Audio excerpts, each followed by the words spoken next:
교동문 69번, 이사야 40장 2번 말씀을 교도하시겠습니다.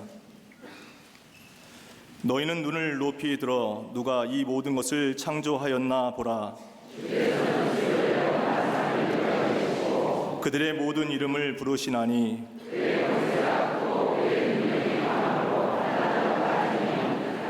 야곱아 어찌하여 내가 말하며 이스라엘아 내가 이르기를 내 길은 여호와께 숨겨졌으며 너는 알지 못하느냐 듣지 못하였느냐 영원하신 하나님 여호와 땅끝까지 창조하시는 이는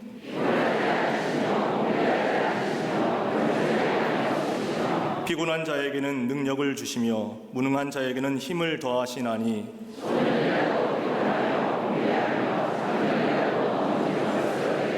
오직 여호와를 앙망하는 자는 새 힘을 얻으리니 다른 막질하여도 곤비하지 아니하겠고 걸어가도 피곤하지 아니하리로다. 아멘.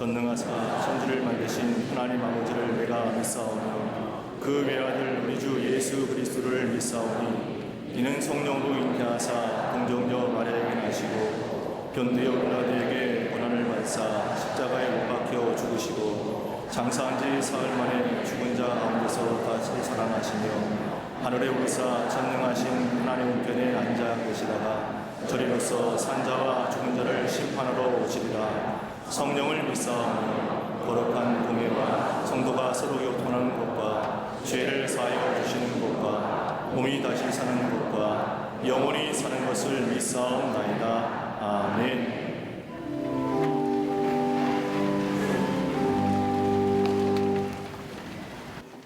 지난 한 주간도 주님의 보호하심과 간섭하심 속에서 은혜 가운데 살게 하여 주시다가 9월 첫날 복된 주일에 주님 전에 나와 감사와 기쁨으로 예배드리게 하심에 감사를 드립니다.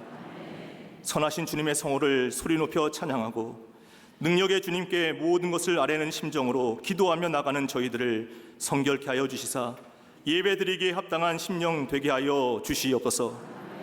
지난 한 주간을 돌아볼 때 주님의 거룩한 삶을 닮아가기 위해 영에 속한 사람으로 살고자 했으나 육신의 정욕, 안목의 정욕, 이생의 자랑으로 쓰러지고 넘어지고 실패했던 부끄러운 시간들이 있었음을 고백합니다. 소금과 빛의 사명을 다하라고 하셨는데 소금으로 녹아져 맛을 내지 못했고 예수님의 빛으로 어둠을 몰아내지 못한 저희의 삶을 회개하오니 주님의 십자가 보혈로 깨끗게 씻어 주시옵소서. 이 시간 신령과 진정으로 예배드림으로 거룩한 부르심의 의미를 깨달아 은혜 받고 영육이 치유되고 강건해지는 복된 예배 시간 되게 하여 주시옵소서. 역사의 주관자가 되시는 하나님 아버지, 이 나라 이 민족을 불쌍히 여기시사 국류를 베풀어 주시옵소서. 기쁨과 소망이 증발된 대한민국이 주님 은혜로 기쁨의 동산으로 온전히 회복되게 하여 주시옵소서. 하나님을 경외하는 나라 되게 하여 주시사 위기가 축복의 토대가 되는 기적이 베풀어지게 하여 주시옵소서. 성령의 바람이 대한민국 구석구석 불어와 하나님의 지혜와 능력으로 회복되고 치유되게 하여 주시옵소서. 십자가의 은혜로 분열과 나눔이 하나 되는 은혜의 역사로 채워지는 대한민국 되게 하여 주시옵소서. 주님의 은혜로 한반도에 피 흘림 없는 복음적 평화 통일이 속히 임하게 하여 주시옵소서. 세워주신 교회들마다 온전한 복음의 방파제가 되어 영적 재건의 도구로 사용되게 하여 주시옵소서. 광림의 제단을 통해 주님의 나라를 확정시켜 나가시는 하나님 아버지, 주신 비전을 따라 믿음의 선한 증거로 세상을 화평케 하는 교회로 삼아주시니 감사를 드립니다. 주님만 주인 되고 말씀이 삶이 되는 기쁨의 예배 공동체로 온전히 세워 주시옵소서. 사랑과 섬김의 감동을 통해 축복의 고랑을 만드는 생명의 제단이 되게 하여 주시옵소서. 예배의 은혜와 응답받는 기도, 칭찬받는 믿음으로 영성이 깊어지게 하여 주시옵소서. 속회와 선교회, 부서와 기관마다 내실화되게 하여 주시며 주님의 뜻을 이루는 복된 역사가 열매로 맺혀지게 하여 주시옵소서. 다음 세대를 향한 소통과 공감의 장을 만들며 이 시대의 청년을 향한 하나님의 계획과 비전을 제시했던 성령한국 청년대회를 은혜 가운데 마치게 하심에 감사를 드립니다. 삶의 이정표를 제시하는 성령운동이 지속적으로 전개될 수 있도록 은혜 더하여 주시옵소서. 다음 세대를 세워갈 교회학교와 청년선교국, 청장년물을 축복하여 주시사 믿음의 아름다운 계승이 이루어지게 하여 주시옵소서. 바른 믿음으로 자라 이 시대에 사명과 꿈의 사람으로 성장하는 은혜를 누리게 하여 주시옵소서. 말씀과 기도가 강력한 삶의 원동력 되게 하여 주시사 왕같은 제사장으로 세워지게 하여 주시옵소서. 가정과 일터마다 절대 믿음과 절대 감사로 어떤 상황 가운데서도 기뻐할 수 있는 은혜의 도구가 되게 하여 주시옵소서. 세우신 해외 선교지를 통해 열방의 재성을 이기는 강력한 복음의 생기로 가득 채워 주시옵소서. 이번 주에 개강하는 트리니티 성서대학원을 통해 주님의 말씀만을 기반으로 삼아 복음에 합당한 삶을 살아가는 광림의 모든 교우들 될 수 있도록 은혜 더하여 주시옵소서. 광림 장학생으로 선발된 학생들에게 은혜를 더하여 주시사 주신 은사와 강점이 마음껏 발휘되어 영성과 겸손과 전문성과 실력을 겸비한 글로벌 리더로 온전히 세워지게 하여 주시옵소서. 주의 재단과 세계 선교를 위해 늘 기도하시는 감독님께 성령님께서 항상 동행하시사 강건케 하여 주시며 말씀과 기도, 신유의 능력으로 동행하여 주시사 복음의 절대성을 견고히 세워가는 영적 등대되게 하여 주시옵소서. 오늘도 저희의 굳은 심령, 메마른 심령을 기경하사 열매 맺는 삶으로 이끄시기 위해 말씀 들고 단위에 서시는 담임 목사님께 성령의 전신갑주를 입혀 주시옵소서. 강력한 영권과 육신의 한계를 뛰어넘는 강건함을 주시옵소서. 펼치시는 목회의 비전마다 포커스와 같이 넘치는 은혜를 더하시사 광림의 재단과 한국교회, 세계교회, 부흥의 새 차원으로 비상되는 은혜가 되게 하여 주시옵소서. 사모하는 심령으로 말씀 듣는 모든 성도들 태어나시는 말씀을 깊이 깨닫게 하여 주시사 성령이 연존하는 성도의 삶을 온전히 살아가게 하여 주시옵소서. 거룩한 예배를 통해 육신의 질고로 고통당하는 성도들에게 건강과 힘을 더하여 주시며 믿음이 부족한 성도들에게는 굳세고 담대한 믿음을 허락하여 주시옵소서. 여러 가지 문제를 안고 나온 성도들 하나님 만나는 위로와 소망을 얻는 은혜의 시간 되게 하여 주시옵소서. 이 시간 함께 예배드리는 남교회, 서교회, 북교회와 해외 선교지의 모든 성도들, 방송으로 예배드리는 모든 성도들에게도 본당과 동일한 크신 은혜를 내려 주시옵소서. 영적 부유함이 가득 넘치는 예배 시간 되도록 인도하여 주시옵소서. 병상에 있거나 여러 가지 사정으로 출타 중에 있는 교우들 저희들과 동일한 하늘의 신령한 은혜로 충만케 채워 주시옵소서. 주의 자들을 위해 헌신하는 모든 손길들을 축복하여 주시사 저들의 수고와 헌신을 통해 풍성한 열매가 가득 맺히게 하여 주시옵소서. 신령과 진정으로 주님을 찬양하는 갈릴리 성가대와 오케스트라의 찬양을 기뻐 받아 주시사 하나님께 오직 영광 돌리며 듣는 성도들에게 평안과 기쁨을 허락하여 주시옵소서.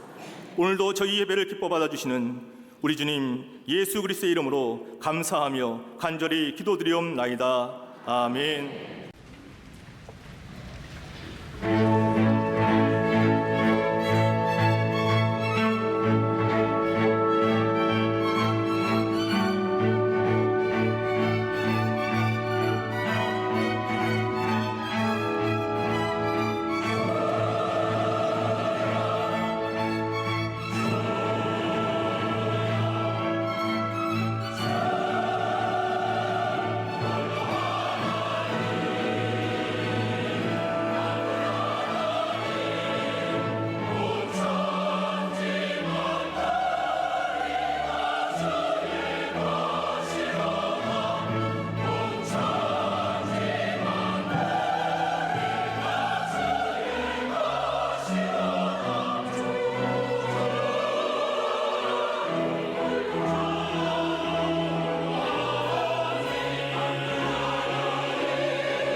헝가리 축구 선수 가운데 푸스카스라고 하는 사람이 있습니다.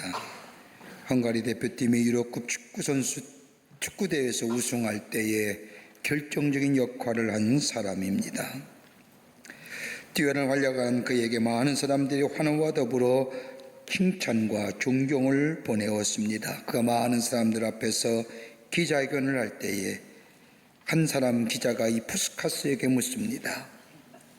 어떻게 해서 그렇게 뛰어난 활약을 하게 되었습니까? 라고 묻자 이 푸스카스가 대답하기를 아주 귀한 얘기합니다. 저는 공을 차고 있지 않을 때에는 축구에 대해서 이야기합니다.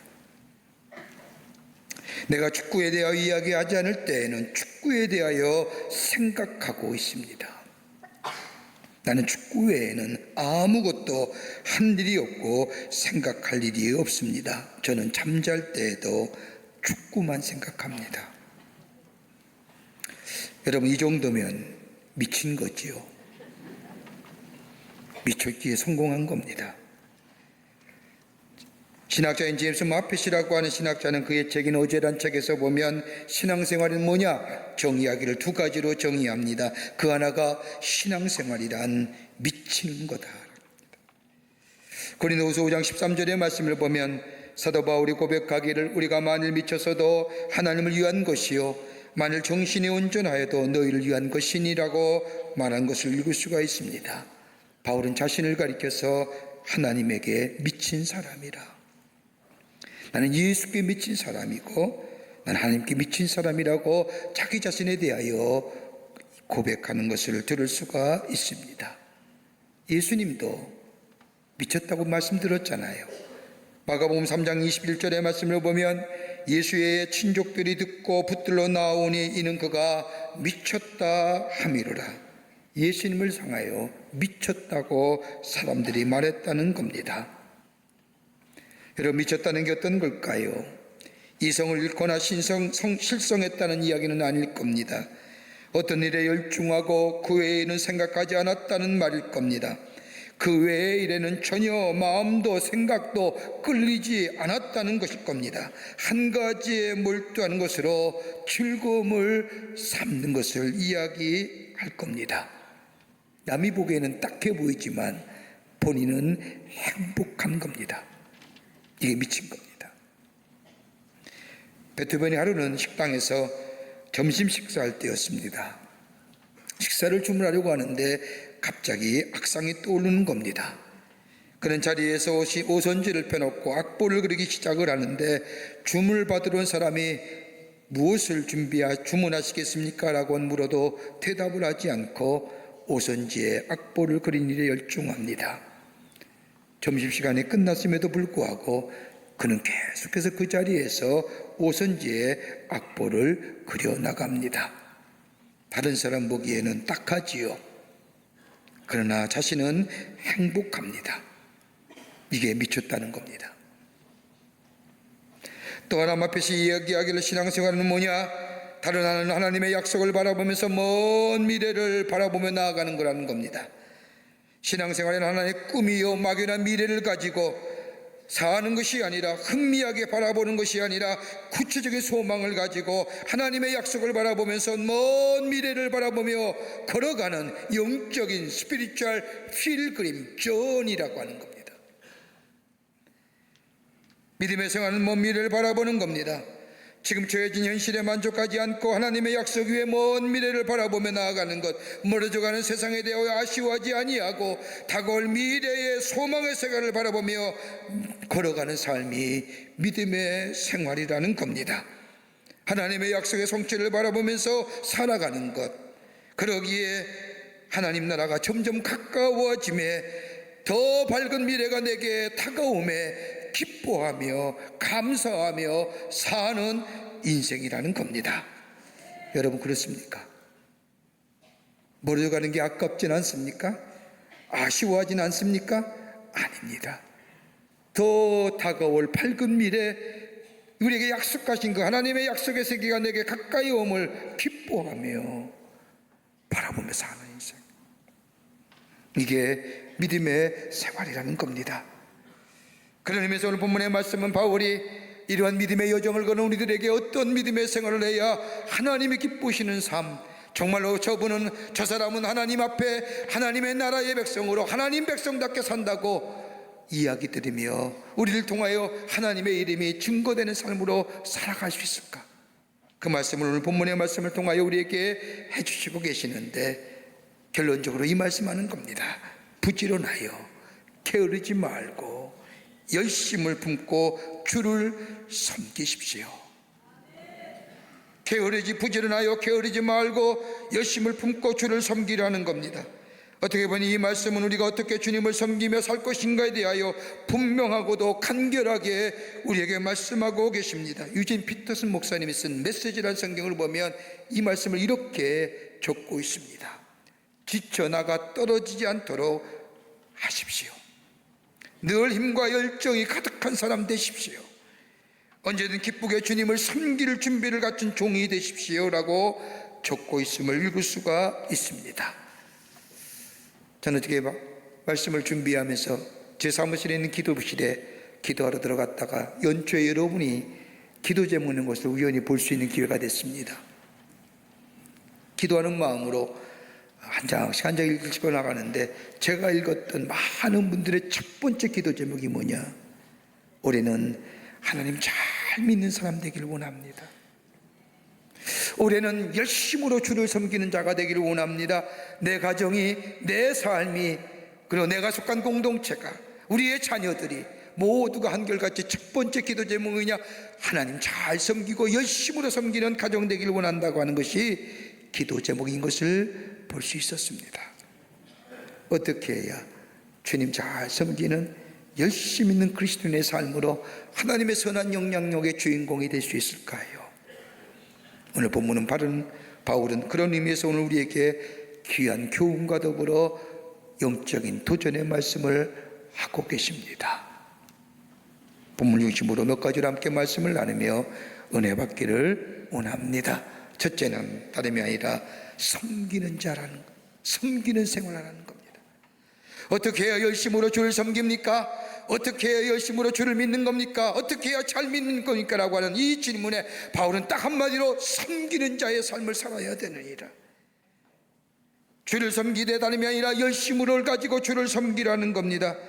여러분, 이와 유사한 말씀이 고린도후서 5장 15절 말씀에 바울이 말하기를 저가 모든 사람을 대신하여 죽으심은 산자들로 하여금 다시는 저희 자신을 위하여 살지 않고 오직 저희를 대신하여 죽었다가 사신 자를 위하여 살게 하려 함이라고 하는 말씀처럼, 여러분, 우리가 예수님께서 우리를 위하여 죽으신 것이 다름이 아니라 우리의 자신을 위하여 살지 않고 우리를 위하여 죽으신 그분을 위하여 살게 하시기 위해서 우리를 대신하여 십자가에 달려 돌아가셨다는 겁니다. 여러분, 예수님이 땅에 오신 목적이 어떤 걸까요? 궁극적으로 우리의 구원인데 우리가 구원받았다는 게 어떤 걸까요? 다름이 아니라 삶의 방법이 변화된 것이 아니라 삶의 목적이 변화되었다는 것이 구원받은가의 증거입니다. 그동안 나를 위해 살았다고 한다면, 나 자신을 위해 살았다고 한다면 이제는 나를 위하여 사는 것이 아니라 나를 위하여 죽으신, 나에게 새로운 생명과 영원한 소망을 허락해 주신 예수 그리스도를 위하여 살아가도록 우리의 삶의 목표가 달라졌다고 하는 것이 바로 구원받은 자의 백성의 모습입니다. 여기에 정체성이 있는 겁니다. 그리스도의 자기 가치와 자기 중요성은 이제 나를 위해 사는 것이 아니라 나를 새롭게 하시기 위해서 살리신 예수 그리스도를 위하여 살아가는 인생. 그러게 바울은 고린도전서 6장 20절 말씀에 예수 그리스도의 피의 값으로 사심받은 저절로 내가 하나님의 백성이 된 것이 아니라 예수께서 나를 위하여 십자가에 그 피를 흘리심으로 나를 사셨다는 겁니다. 나는 내 삶의 주인이 이제 내가 아닙니다. 누구요? 예수입니다. 예수께서 내 삶의 주인 되십니다. 그러기에 바울은 고백하기를 내가 예수 그리스도의 흔적을 가졌노라. 헬라어로 말하는 흔적이란 스티그마. 여러분 옛날에 소와 양을 경청에 목축할 때 기를 때에 이 소와 양은 내 것입니다라고 소유권을 주장할 때 찍는 것이 스티그마, 흔적이라는 겁니다. 나는 이제 예수의 흔적 가진 사람이라. 내 삶의 주인은 내가 아니라 예수가 내 삶의 주인이다. 내 마음도 주의 것이고 내 생활도 더 나아가 나의 소유도 나의 물질도 다 주님의 것이다. 여러분 이것이 분명할 때에 여기에 섬김이라는 것이 시작되는 겁니다. 이게 불분명하니까 섬기지 못하는 거예요. 다 주님의 것입니다. 주님의만을 위해 쓰임받는 겁니다. 여러분 내가 어떤 일을 하든지 간에 주님을 섬기는 마음으로 내 아내와 내 남편과 내 자식을 위해 봉사하는 것도, 내 하는 일터에서 다른 사람을 위하여 일하는 것도 다 주님 섬기는 마음으로 일하게 될 때 이것이 바로 열심으로 주를 섬기는 자의 모습인 겁니다.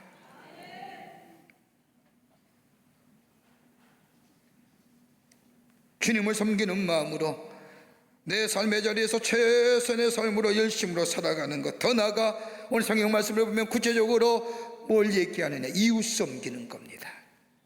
이웃과 더불어 섬기는 삶을 살아가는 것, 이게 바로 그리스도인의 생활이라는 겁니다. 그러기에 10절 말씀을 보면 형제를 사랑하여 서로 우애하고 존경하기를 힘쓰며, 13절에 와서는 좀 더 구체적으로 성도들의 쓸 것을 공급하며 손대접하기를 힘쓰라는 것, 대접하는 거예요. 주는 삶이에요. 여러분 예수님이 이 세상에 오신 목적이 뭡니까? 두 가지로 설명하지 않습니까? 하나는 섬기려 했고 또 하나는 주로 왔다는 겁니다. 여러분 가만히 생각해 보세요. 왜 우리의 삶이 피곤하고 지치고 원망과 불평이 많고 허탈감과 불안과 좌절 속에, 공허감 속에 사는 인생이 어떨까요? 왜 그럴까요? 많은 이유를 얘기하지만 가만히 우리의 삶 속에, 내 마음 속에 깊은 자리에 자리 잡고 있는 이 문제 생각해 보면 받으려 하기 때문이에요. 받으려 하기 때문에. 그게 충족이 안 되니까 내가 준 만큼 받아야 되는데, 내가 사랑을 이만큼 주면 내 그 사랑의 대가가 돌아와야 되는데, 내가 땀 흘렸으면 그 열매가 돌아와야 되는데, 내가 헌신했으면 그 열매가 돌아와야 되는데 열매가 돌아오지 않으니까 원망하고 불평하고 허탈해가고 불안하고 공허하고.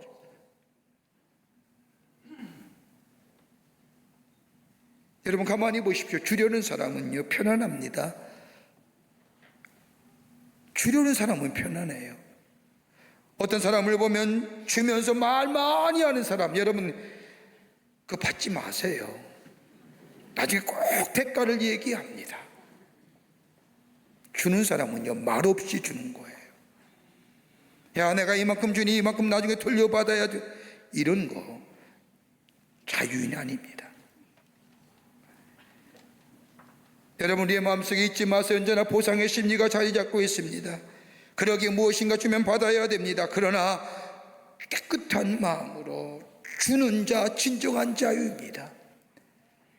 예수님이 나를 구원하셔서 나의 삶의 목표가 달라지게 하신 것, 이제 내가 나를 위해 사는 것이 아니라 예수를 위해 사는 삶, 내 삶의 목표가 달라지는 것, 그러게 다 주신 것이 내 것이 아니라 주님의 것이라고 생각하며 다른 사람을 향하여 주며 섬길 수 있는 삶, 그게 열심으로 섬기는 거예요. 열심으로 믿는 거예요. 광란하고 광기를 가지며 뭔가 대단한 것처럼 휘젓고 다니며 마치 열심히 있는 것 같지만 그게 열심이 아니라 내 삶의 목표가 달라지고 내 모든 것이 다 주님의 것이며 나의 모든 것이 다 주의 것이라고 고백하며 나조차도 그러기에 내게 있는 것 다른 사람을 향하여 섬기는 일에, 다른 사람을 주는 일에, 이게 열심으로 예수 믿는 거예요. 저는 지난 주간에 우리 매년마다 하는 얘기지만 의료선교위원회에서 올해 여름에 의료선교를 다녀오고 보고서를 가지고 들어오셔서 책상에 앉아서 그 보고서를 가만히 읽으면서 제가 큰 은혜와 감동이 됐습니다. 무려 한 70명 가까운 우리 의료선교위원들이 세계 나라에 흩어져서 그 바쁜 해 병원 문을 닫고 그곳에 가서 아픈 사람을 돌보며 복음을 전하고 왔습니다. 가만히 얼마나 많은 사람들을 치료했나 이렇게 제가 숫자를 세어보니까 무려 일주일 동안 그 세 나라에서 치료한 숫자가 환자 수가 4,500명입니다. 서울서는 꿈꾸지도 못할 숫자예요. 일주일 동안 1,500명 볼 수 있겠습니까? 10분이 갔으면 150명. 쉽지 않아요. 그런데도 기쁜 마음으로 병원 문 닫고 하나님의 은혜와 사랑이 너무 좋아서 내게 주신 것, 이 모든 것 주의 것인 줄 알고 자신의 병원의 간호사를 데리고 또 우리 교회에 우리 약국에 있는 약사들과 함께 그 오지에 의료 혜택을 받지 못한 이들에게 찾아가서 저들을 돌보고 복음을 전하고 왔다는, 그리스도의 정체성이 아니면 불가능한 일이죠.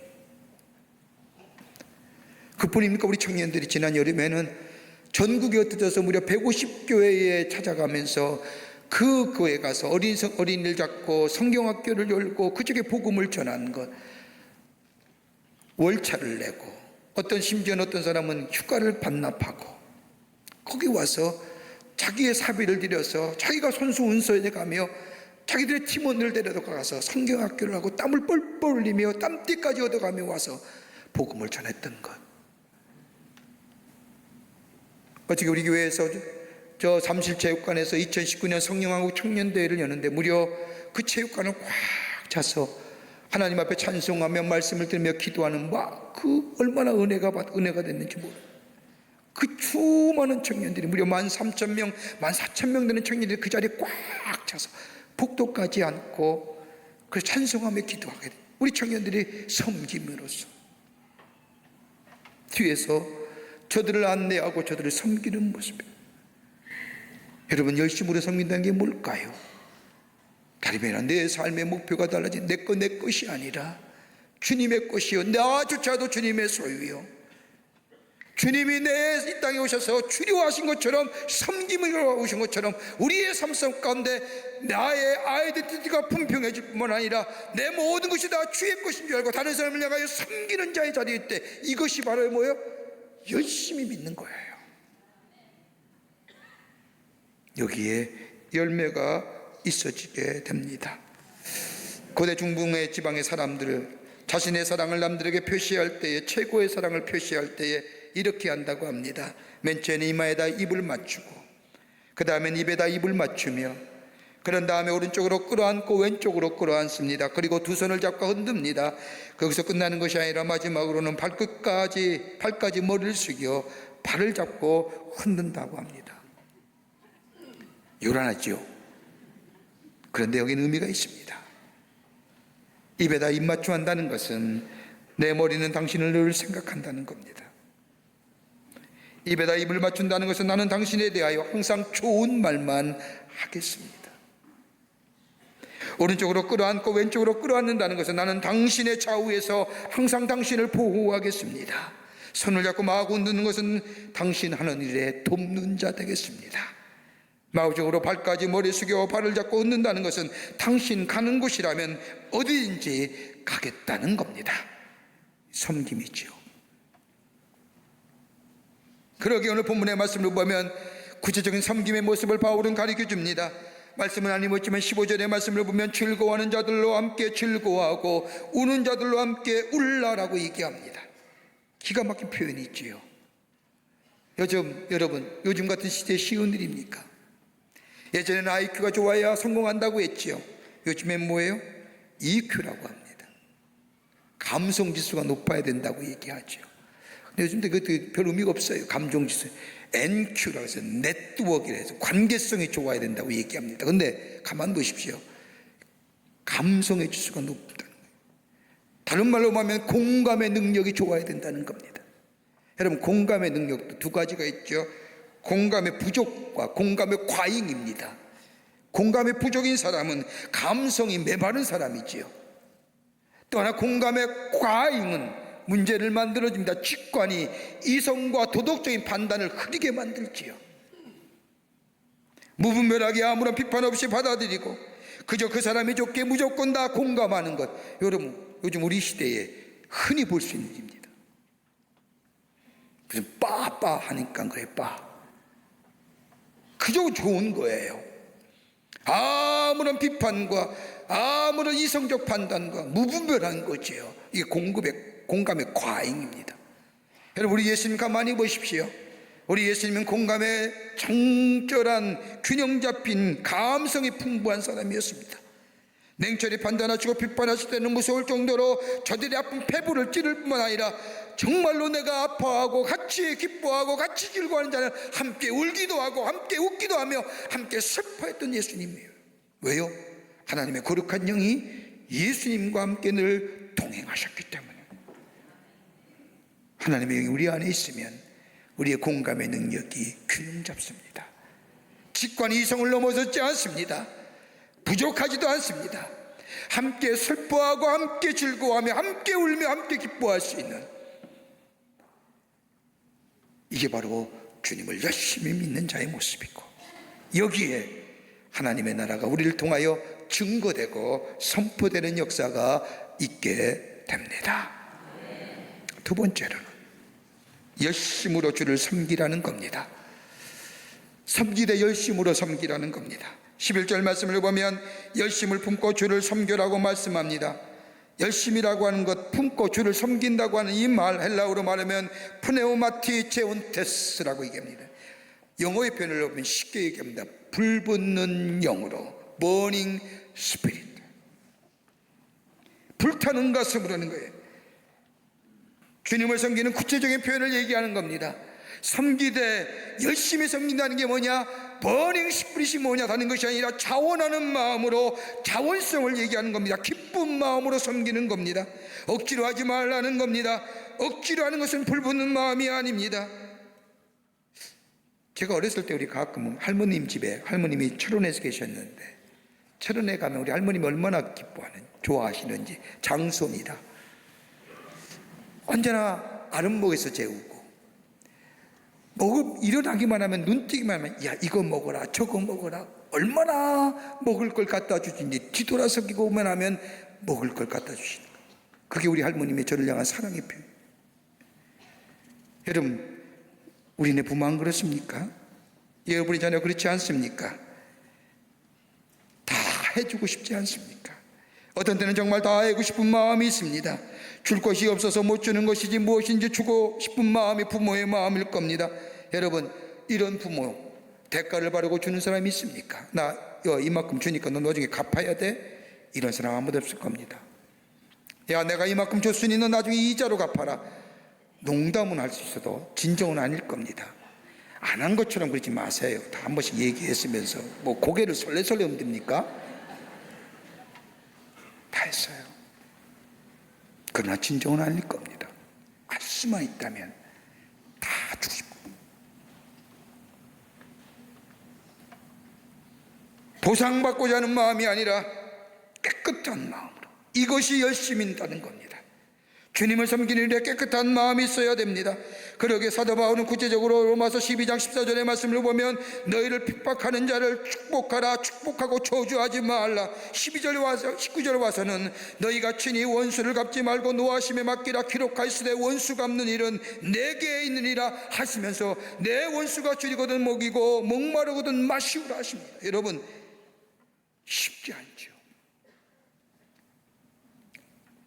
한마디로 얘기한다면 원수가 줄이고 목마르면 먹게 하고 주어야 한다는 겁니다. 원수라고 해서 그냥 치우치지 말라는 겁니다. 주되 먹이되 갚는 것은 누가요? 내게 있는 거예요. 하나님께. 여러분, 다윗의 모습을 가만히 보십시오. 다윗이 아들의 압살롬의 반란을 통해서 아무것도 않지 맨발로 다윗성에 나와 감난산으로 도망갑니다. 그때에 감난산에 도망갈 때에 다윗 앞에 나타난 사람이 누구냐? 베냐민 지파의 시므이입니다. 시므이가 나타나서 다윗을 보고, 도망가는 다윗을 보고 손가락질하며 혀를 찹니다. 한심한 지고 얼마나 일생에 죄를 졌으면 아들에게 반란을 당하여 도망가느냐 하면서 손가락질하며 비웃는 그 시므이. 그때에 다윗을 따르던 장군이 왕이여 저 시므이를 죽일까 할 때에 그러지 말아라, 저 또한 하나님이 저를 통하여 나에게 하시는 말씀이니라, 그렇게 받아들이고 시므이를 놔두지요. 그런 후에 다윗이 다시 요압장으로 인하여 압살롬의 반역군을 다 반란군을 제압한 후에 다윗성에 들어왔을 때 제일 먼저 다윗 앞방에 나빠 머리를 조아린 사람이 누구냐? 시므이예요. 여러분 어떻게 하시겠어요? 저놈은 자식, 내가 도망갈 때는 언제고 내가 왕이 됐으니. 다윗은 그러지 않아요. 제일 먼저 시므이가 와서 다윗 앞에 엎드려서 자기 지파 사람을 데리고 와서 이 고백합니다. 내가 그때는 뭐에 씌었는지 모르지만 진정한 이였습니다. 이제는 당신이 나의 주군이고 당신에게만 충성하겠습니다. 믿을만 할까요? 한 번 배신한 사람은 못 믿습니다. 그런데 다윗은 그를 뭐요? 품어요. 그리고 용서해줘요. 그리고 그 심판은 누구에게 맡겨요? 하나님께 맡겨요. 이게 다윗의 위대한 점.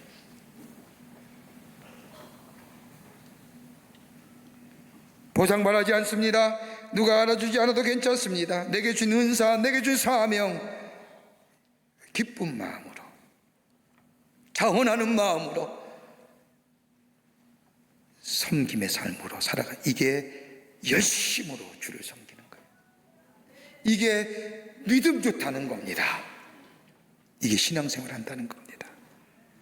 그럴 때에 하나님의 약속이 성취가 우리 가운데 이루어집니다. 끝으로 부지런히 하라는 겁니다. 일하되 열심으로, 섬김으로, 그리고 부지런히 하라는 겁니다. 오늘 12장 11절의 말씀을 보면 부지런히라고 하는 얘기가 나옵니다. 부지런하다는 뜻은 지속하다는 겁니다.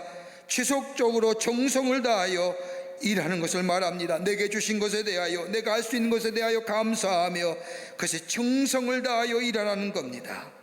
여러분, 우리로 하여금 정성을 다하여 주신 것에 감사하며 일할 수 있는 원동이 어디 있을까요? 믿음 없으면 안 됩니다. 믿음 없이는 안 되는 거예요. 하나님이 주신 것, 하나님의 존재를 하나님의 인식하면서 하는 것, 그 믿음 없이는 다른 사람을 향하여 지속적으로 정성을 다하여 감사하며 일하기 쉽지 않습니다. 얼마 전에 한 책을 읽다가 제가 감명 깊게 읽은 길 한 거 있습니다. 그 길에는 의사 선생님이 쓴 짧은 자신의 고백입니다.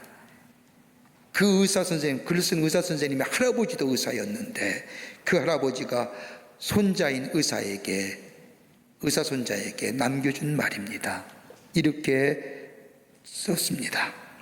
환자가 오거든 두 손을 모으고 환자에게 사죄하는 마음으로 봉사하라. 내가 의사노도 제대로 못해서 당신이 병들었습니다.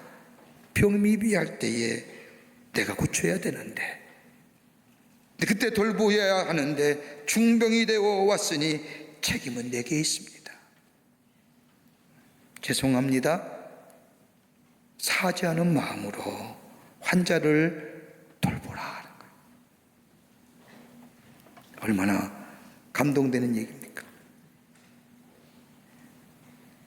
뜨거운 마음으로 주일도 마찬가지죠. 뜨거운 마음으로, 성령이 주시는 마음으로 부지런히 지속적으로 감사한 마음으로 섬기며 하나님을 섬기며 이웃을 섬길 때, 이것이 그리스도의 생각이요, 이 삶 속에 하나님의 약속의 성취, 하나님의 하시고자 하는 일들, 하나님을 통하여 이루시는 일들이 이 땅에 이룰 뿐만 아니라 주의 약속하신 우리 가운데 성취되는 역사가 있게 됩니다.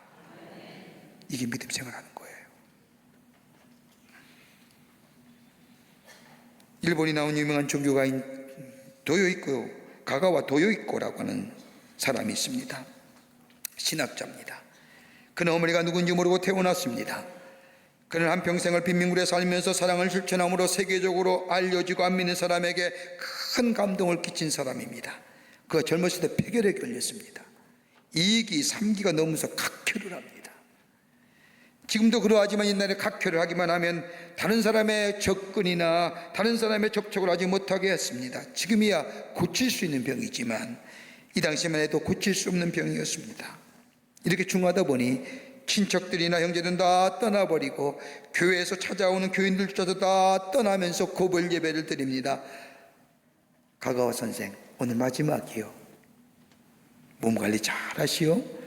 건강한 다음에 봅시다. 안녕히 계십시오. 떠났습니다. 혼자 남았습니다. 죽음을 기다려야 됩니다. 이런 순간에 이 가가와 생각합니다. 내가 이대로 죽음을 기다려서 되겠느냐?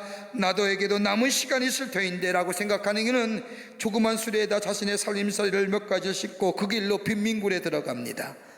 불쌍한 사람들과 같이 삽니다. 그들을 위로하고 자기도 아픈 몸이지만 저들을 돌보며 삽니다.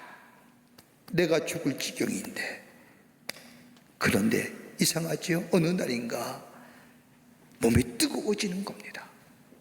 갑자기 뜨거워지니 그 열병으로 며칠을 심하게 앓았습니다. 그런데 이상하게도 그 열병이 지나간 후에 이 가가와 도요이코는 폐병에서 나아무르는 겁니다. 기적이지요. 이렇게 건강을 찾은 이 가가와 도요이코, 무려 70살이 되도록 그는 그것을 떠나지 아니하고, 내가 이렇게 온전하게 취함받는 것은 나름이 아니라 내가 다른 사람을 섬김으로 인해서 내 온전한 취함을 얻다는 이 믿음의 확신을 가지고 그 자리에 서서 저도 끝까지 섬기고 위로하고 돌보며 한평생 봉사하며 살았다는 겁니다. 대가 없이 섬기는 것, 지속적으로 감사한 마음으로 섬기는 삶, 여기에 여러분 내 자신의 치유와 회복의 역사를 경험하게 됩니다. 요한웨슬리 목사님이 부흥회를 인도하고 있을 때에 웬 여자가 다가오더니 느닷없이 목사님에게 이상한 질문을 합니다. 목사님, 만일 내일 밤 12시에 목사님이 죽게 된다면 남은 시간 목사님 무슨 일 하시겠습니까? 여러분, 내일 12시에 돌아가신다면 뭘 하시겠습니까? 이 질문을 받은 요한웨슬리 목사님이 자신의 포켓에서 수첩을 떠 꺼내더니 내가 할 일은 여기에 다 적혀져 있습니다. 원래의 계획대로 할 것입니다. 하던 일을 그대로 할 것입니다. 라고. 오늘 사는 우리의 삶, 내가 하늘 아래 주님 오시는 날이 부르신 날까지 지속적으로 감사한 마음으로 우리 믿음의 경주, 믿음의 삶을 살아가는 삶이 우리 예수 믿는 삶이요, 섬기며 부지런하며 열심으로 섬기는 것, 이것이 바로 참된 그리스도인의 삶이요, 열심 있는 그리스도의 삶이요, 여기에 하나님의 놀라운 은혜와 축복이 임하게 될 줄 믿습니다.